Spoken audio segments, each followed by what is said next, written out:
Good morning friends, स्वागत है आपका आपके अपने YouTube channel study with Ravi Thakur पर। तो चलिए आज के हिंदू एडिटोरियल वोकैबुलरी की शुरुआत करते हैं। वोकैबुलरी के पीडीएफ के लिए आप मुझे टेलीग्राम ग्रुप पे जुड़ सकते हैं। मेरे टेलीग्राम ग्रुप का नाम है स्टडी विद रवि ठाकुर। तो इस डॉक्यूमेंट का जो पीडीएफ है आपको मेरे टेलीग्राम ग्रुप पर मिल जाएगा। टेलीग्राम ग्रुप का लिंक मैं इसी वीडियो के डिस्क्रिप्शन बॉक्स में भी डाल दूंगा, तो आप इसी वीडियो के डिस्क्रिप्शन बॉक्स में जाकर मेरे टेलीग्राम ग्रुप के लिंक को एक्सेस कर पाएंगे। तो आज का जो पहला एडिटोरियल दिया गया है उसका हेडिंग ये आप देख ही रहे हैं, defamation as crime on the acquittal of Priya Ramani. 2018 में ये एक फेमस जर्नलिस्ट है प्रिया रमानी जी।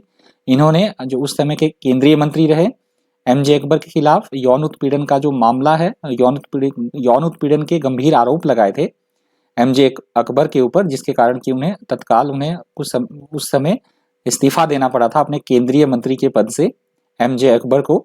तो ये उसके बारे में दिया गया है, पूरा एडिटोरियल है, तो इसके बारे में दिया गया है पूरा एडिटोरियल, आप पढ़ सकते हैं। तो वर्क प्लेस एट माफ कीजिएगा sexual harassment at work place, तो काफ़ी कुछ बात इस तरह से भी की गई है इस एडिटोरियल में, तो आप इसको ज़रूर करके पढ़िएगा, इंपॉर्टेंट एडिटोरियल है। तो उनको भी क्या किया है, कोर्ट ने एमजे अकबर ने इनके खिलाफ प्रिया रमानी पर मानहानि का केस दर्ज किया था, तो अभी कोर्ट ने इनको पिछले कल डिसीजन वर्डिक्ट आया है कोर्ट का, तो इनको बरी कर दिया गया है प्रिया रमानी को। तो इसके बारे में दिया गया इंपॉर्टेंट एडिटोरियल है, पढ़ लीजिएगा। तो चलिए शुरुआत करते हैं वोकैबुलरी की। आज की वोकैबुलरी का पहला वर्ड है डेफेमेशन। डेफेमेशन यहाँ पे नाउन की तरह यूज हुआ है। डेफेमेशन का मतलब होता है किसी की मानहानि करना, अपकीर्ति करना, उसको बोला जाता है defamation. Defamation is the damaging of someone's good reputation by saying something bad and untrue about them. That is called defamation.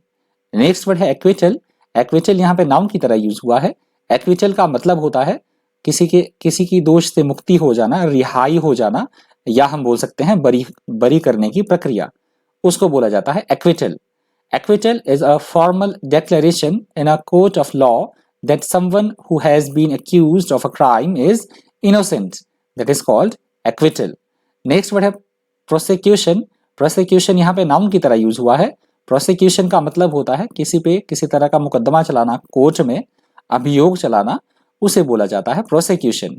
Prosecution is the action of charging someone with a crime and putting them on trial. That is called prosecution. Next word है verdict. Verdict यहाँ पे noun की तरह use हुआ है। Verdict का मतलब होता है कोर्ट के द्वारा लिया गया अंतिम फैसला, उसको बोला जाता है वर्डिक्ट, या हम बोल सकते हैं बहुत सोच विचार विमर्श करने के बाद लिया गया कोई डिसीजन, उसे बोला जाता है verdict. In a court of law the verdict is the decision that is given by the jury और जज at the end of a trial, that is called verdict. Next word है एम्ब्लेमेटिक। एम्ब्लेमेटिक यहाँ पे एडजेक्टिव की तरह यूज हुआ है। एम्ब्लेमेटिक का मतलब होता है कोई बात है, किसी चीज का प्रतीक होना, उदाहरण होना, चिन्ह स्वरूप होना, उसको बोला जाता है एम्ब्लेमेटिक। प्रतीक होना, चिन्ह स्वरूप होना, उसको बोला जाता है emblematic. If something such as an object in a picture is emblematic of a particular quality or an idea, it symbolically represents the quality or idea, that is called emblematic. Next word है defaming. Defaming यहाँ पे verb की तरह use हुआ है। Defaming का मतलब होता है किसी की मानहानि करना, निंदा करना, उसको बोला जाता है defaming. If someone defames another person और thing, they say bad and untrue things about them, that is called defaming. Next word है कन्विक्शन। माफ कीजिएगा, नेक्स्ट वर्ड है कन्विक्शन। कन्विक्शन यहाँ पे नाउन की तरह यूज हुआ है।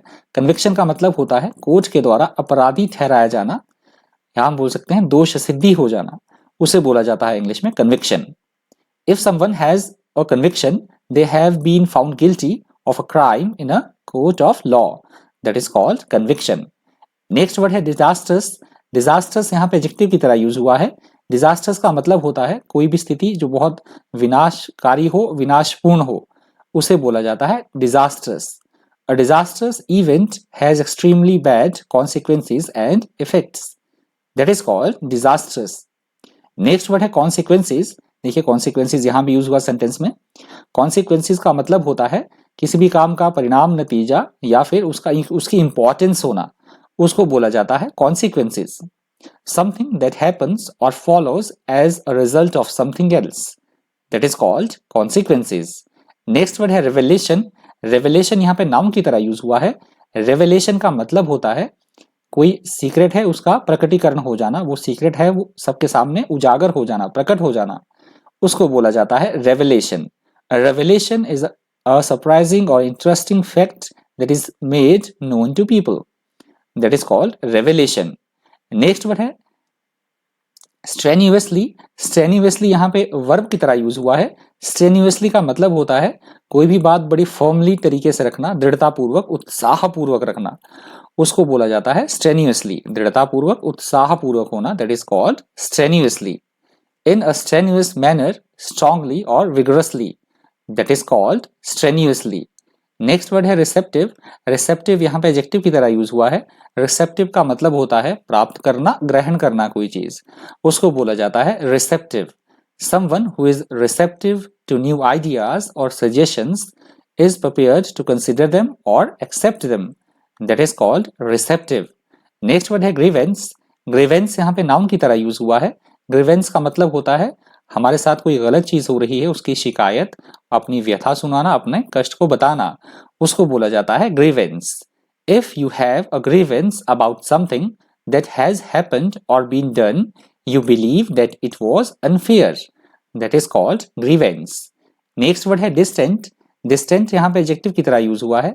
डिस्टेंट का मतलब होता है प्लेस की दृष्टि से, जगह की दृष्टि से, या फिर समय की दृष्टि से काफी दूर होना। या तो हम बहुत पहले की बात कर रहे हैं पास्ट की, या हम फ्यूचर के बारे में, स्थान अथवा समय की दृष्टि से काफी दूर होना, उसको बोला जाता है distant. You use distant to describe a time और event that is very far away in the future और in the past, that is called distant. और यहां से दूसरे एडिटोरियल की वोकैबुलरी शुरू होती है। दूसरे एडिटोरियल का हेडिंग आप देख ही रहे हैं, फॉर्मूला फेलियर और BJP is loss in Punjab civic polls. तो पंजाब में अभी नगर निगम के चुनाव हुए, नगरीय चुनाव हुए हैं, तो उनमें जो है बीजेपी को करारी हार का सामना करना पड़ रहा है। तो पूरे एडिटोरियल में दिया गया है वो किसान आंदोलन की वजह से है या काफी सारी चीजें दी गई है। तो जो वहां पे अकाली दल है और बीजेपी है उनको एक एक सीट मिली है, मे बी एक या दो सीट मिली है, तो करारी हार का सामना करना पड़ा है। और मैंडेट में वहां पे नगर निगम के चुनाव में वो कांग्रेस को भारी मतों से जीत हासिल हुई है। तो इसके बारे में दिया गया थोड़ा सा, ये पॉलिटिकली मोटिवेटेड है एडिटोरियल। तो इसका जो पहला वर्ड है वो है सिविक। सिविक यहाँ पे एडजेक्टिव की तरह यूज हुआ है। सिविक का मतलब होता है नगर से संबंधित, शहर से संबंधित कोई बात, उसको बोला जाता है civic. Officially connected with a city और town, that is called civic. Next word है मेलिस। मेलाइस यहाँ पे नाउन की तरह यूज हुआ है। मेलाइस का मतलब होता है किसी तरह किसी बात को लेकर किसी तरह की कोई बेचैनी होना, परेशानी होना, व्याकुलता होना, उसे बोला जाता है malaise. A general feeling of being slightly ill और unhappy without any particular reason, that is called malaise. Next word है एम्फेटिक। एम्फेटिक यहाँ पे एडजेक्टिव की तरह यूज हुआ है। एम्फेटिक का मतलब जो एडिटोरियल में लिया गया है वो लिया गया है मजबूत जोरदार जीत के साथ, जो कांग्रेस की हुई है अभी, उसका मतलब लिया गया है। तो इसका मतलब होता है सुस्पष्ट होना, मजबूत होना, जोरदार होना, उसको बोला गया है एम्फेटिक। एन एम्फेटिक विन और victory is one in which the winner has won by large amount और distance, that is called emphatic. Next word है एजिटेशन। एजिटेशन यहाँ पे नाउन की तरह यूज हुआ है। एजिटेशन का मतलब होता है किसी तरह अपनी मांगों को मनवाने के लिए किसी तरह का आंदोलन करना, जैसे इस समय किसान कर रहे हैं, उसे बोला जाता है agitation. If someone is in a state of agitation they are very worried और upset and show this in their behaviour, movements और voice, that is called agitation. Next word है प्रोमिनेंटली। प्रोमिनेंटली यहाँ पे वर्ब की तरह use हुआ है। Prominently का मतलब होता है कोई भी बात हो वो प्रमुख रूप से हो, प्रधान रूप से हो, विशिष्टता से हो, उसको बोला जाता है prominently. Having a quality that thrusts itself into attention, that is called prominently.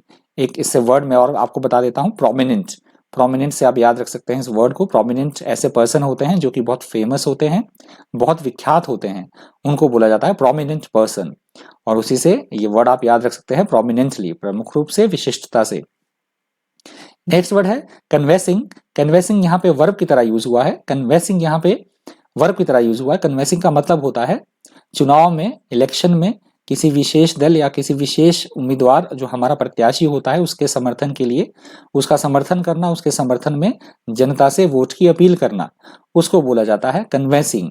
Convincing, to try to persuade people to vote for a particular person or party in an election or to support someone, something, that is called convincing. Next word है backlash. Backlash यहाँ पे noun की तरह use हुआ है। Backlash का मतलब होता है किसी सामाजिक या हम बोल सकते हैं किसी राजनीतिक घटना की तीव्र प्रतिक्रिया होना, उसको बोला जाता है बैकलैश।